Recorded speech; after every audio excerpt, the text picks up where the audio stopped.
Good morning po mga guys. Narito po ako ngayon upang sumamang mamandaw ng pain. Nagpain po ang aking anak. Ito po ang isa sa kanyang hanap buhay na pinagkakakitaan sa pang-araw-araw na pangangailangan. At ako po ay susubok mamandaw ng kanyang isang pain dito po sa mangrove area.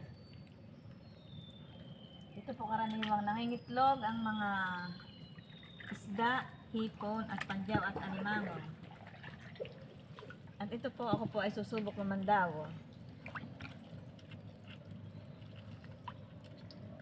Try po na mamandaw.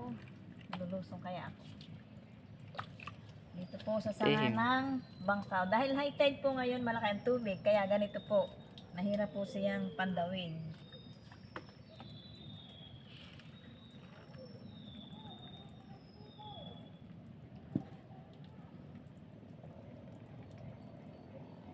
Ito po mga guys ang kinain niyang bubo. Ayan po guys, may huli po siyang isa. Ayan. At nakaswerte po, ito po ang nahuhuli dito sa bubo. May huli po siyang alimango. Ayan po mga guys, ang isa sa hanap buhay dito sa aming lugar. Ang panguhuli ng alimango. Ito po ay nangingitlog dito sa mangrove area.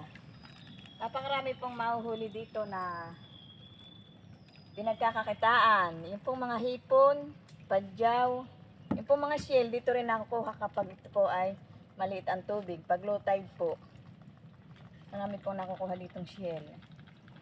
Yung mga sihi, bangkalan, paros, punaw, at iba't ibang uri ng seafoods. Yan po ang makikita dito sa amin sa mangrove. Hanggang sa muli po.